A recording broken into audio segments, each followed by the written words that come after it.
بن عمي بنت عمي، سلام الله عليكم. الزول هيلو، ايوا كي مليح ولا لا؟ ما تنساش التفاعل. ايوا مشينا. اليوم جبت لكم واحد الفيلم جديد، فيلم نتاع النظام الهوكستاني، يتعلق بيوتيوبر أردني سميتو جو حطاب. نشر واحد الفيديو البارح في الصباح، بح طار. شكون حيدو؟ واش السينيال ولا جو حطاب حيدو؟ المهم وقع واحد الهجوم كبير جدا على ذاك الفيديو. انا قلبت عليه لقيته، حيت حباب الله تيلي شارجاوه ونشروه، كاين في الفيسبوك. ملي لقيته تفرجت له وجبت لكم شويه نتاع المقاطع باش تعرفوا علاش تم الهجوم على جو حطاب وعلى الفيديو نتاع جو حطاب. قبل ذلك دعوني احطكم في الصوره، والصوره مؤثثه كالاتي. جو حطاب يوتيوبر اردني معروف، كيزور العالم، ما خلى باكستان، ما خلى الهند، ما خلى اندونيسيا، ما خلى، جا المغرب، صور في المغرب، مرتاح مع راسو، نشر داك الشيء بدون مشاكل، رغم ان هاد شي حوايج تنشرهم تما كتوجعنا حنا كمغاربه. لا واحد ما قال له علاش ولا كيفاش. هانيته. ايوا مشى للجزائر ابن عمي بطلب من وزاره السياحه، يخدم معاهم باش كذا كذا غيدير الترويج مزيان. دار الفيديو الاول على وهران، واعر زوين، كلمه الحق نقولوها. دار الفيديو الثاني مغنيه تلمسان والحدود المغربيه الجزائريه. هنا كاين المشكل، تم الهجوم عليه. كاين اللي كيقول السينيال، كاين اللي كيقول التعليقات الخايبه. السيد يعني بغى يشري الراحه ديالو، حيد الفيديو او حيدوا اليوتيوب بكثره السينيال، ما عرفناش اشنو فيه دابا في ذاك الفيديو. ما الذي جعل النظام الجزائري الهوكستاني المرتعد من الحقيقه والحقائق ينظم هذا الهجوم على جو حطاب وعلى ذاك الفيديو بالخصوص؟ شوفوا المقطع الاول ابن عمي، مقطع صغير دال جدا، والاكيد ان النظام الهوكستاني ما يعجبوش الحال. تفرج. كيفكم دايرين؟ صافا؟ لاباس؟ تحية مبروك. باش تفهم الصورة، هذيك اللي تكلمت من هذه الجهة جزائرية قالت تحية المغرب، وهذاك من لهيه قال تحية الجزائر. يعني مغربي قال تحية الجزائر، وجزائرية قالت تحية المغرب. هذا الشيء ما غيعجبش النظام الهوكستاني. ما يبغيش هو أن الجزائري تكون عنده عواطف زوينة تجاه المغاربة، أو المغاربة تكون عندهم عواطف زوينة تجاه الجزائر. هذه واحد.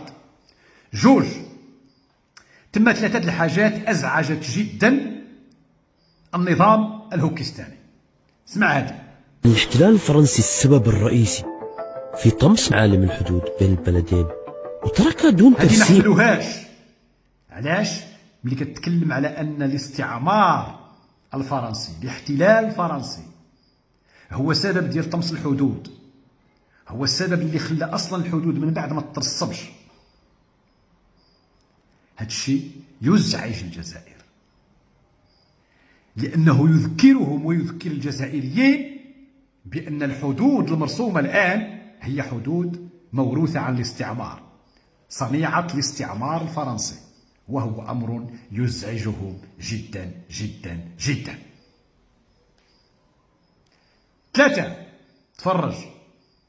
2021 قررت الجزائر قطع العلاقات الدبلوماسية مع المملكة المغربية. ملي كتنشر بأن وزير الخارجية الجزائري هو اللي كيقول قررت الجزائر قطع العلاقات مع المغرب، اعتبروها هما مسؤولية يتحملها النظام الجزائري، وهذا أمر واقع. فعلا النظام الجزائري هو اللي قطع العلاقات، هو اللي قطع الحدود، هو اللي داير هذه القطيعة.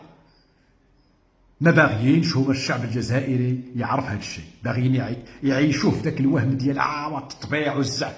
علاش التطبيع امتى كان؟ والفترات اللي ما كانش فيها التطبيع علاش كنتو سادين؟ ها؟ ما علاقة ذا بذاك؟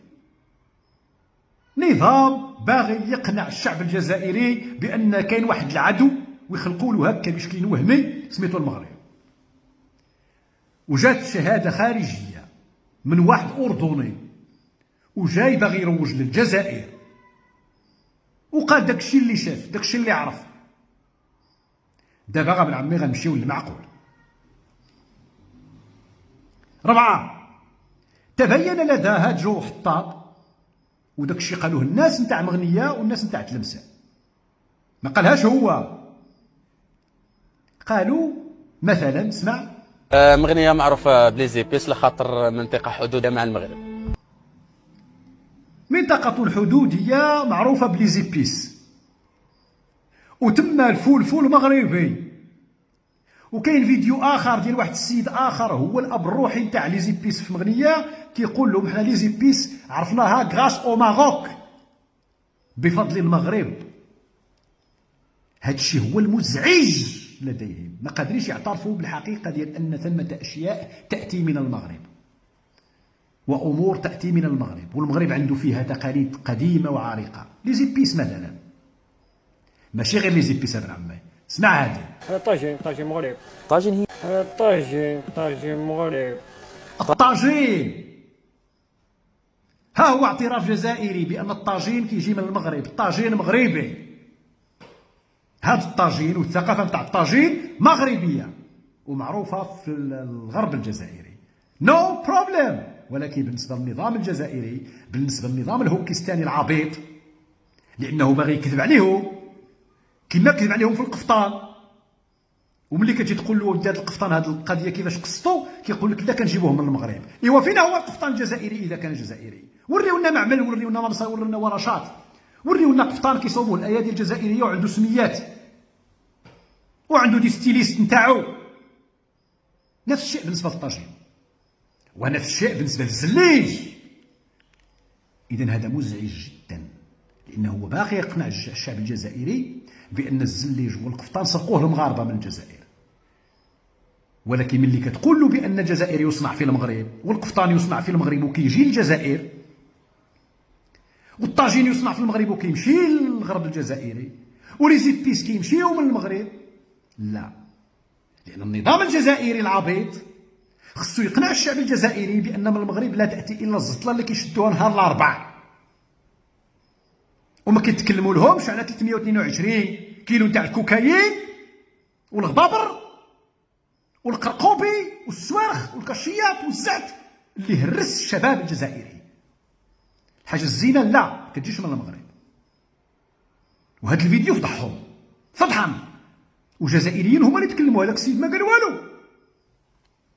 ثم آخر ما كاين في السوق ابن عمي، وحتى هي سبب رئيسي من الأسباب اللي خلات هذا الهجوم، هو أنه واحد البنت تما، هي يمكن المرشدة ديال داك جو حطاب، طلعت التليفون وكتطلع لها الشبكة المغربية. ما معنى الشبكة المغربية؟ يعني الريزو نتاع الانترنت.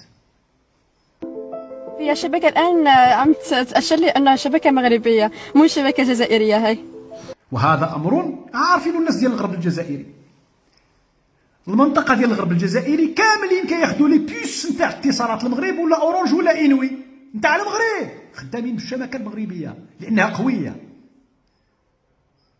لأنها قوية، التليفونات داك شاد الريزو داك الكونيكسيون تاع داك هادوك ديالهم والو زيرو ضعافين، كيخدموا بالشبكات المغربية بالريزو نتاع المغرب، هذه معروفة عندهم. وملي لقى هاد جو حطاب أهجم لي عليه، ما راضيينش يبينوا هاد الحقائق هذه. شتو البؤس، شتو الضعف، نظام مهترئ، نظام ضعيف جدا ما تيقش في راسو نهائيا. ونرجع نقول لكم بان هذا الجو حطاب جا للمغرب وصور ونشر داك الشيء اللي بغى، رغم ان فيه شي حويجه مزعجه لينا حنا، منها مثلا واحد الفيديو كان داروا على الحدود مع مليليه وسبته، تكلم على الاحتلال المليلي والاسباني المليليه وسبته في المغرب، في شمال المغرب. حتى واحد ما قال له شي حاجه. شفتوا الفرق بين الناس اللي كتيق في راسها وملي كتكون شي حاجه مزعجه كتعترف بها انها مزعجه وعندها مشكل في داك الشيء وخصها تحل وتقلب له على حلول. وبالنظام ما قادرش يتقبل حقيقه الاشياء، يتقبل بان النظام الفرنسي وان فرنسا ما تزال ترتع مع هذا النظام، وهي السبب في هذه الفضائح وهذه المصائب كامله، اللي من بينها اغلاق الحدود بين الجزائر والمغرب وحرمان العائلات اللي كل نهار كنشوفوهم من الطرفين يتبادلان التحايا والسلام. وكاين واحد الفيديو تما، واحد المقطع حتى هو غادي نزيدو لكم دابا، كيفاش ان واحد في الجزائر كيعطس، او في المغرب عفوا، في المغرب كيعطس ومن الجزائر كيقول له داك الكلام هذاك ما يشمته كما كنقولوا باللغه العربيه. حنا كنقولوا في المغربيه رحمك الله يا عبد الله، ها كيفاش كيقولوا لها في الجزائر. شكل لك يهديك ويصلحك.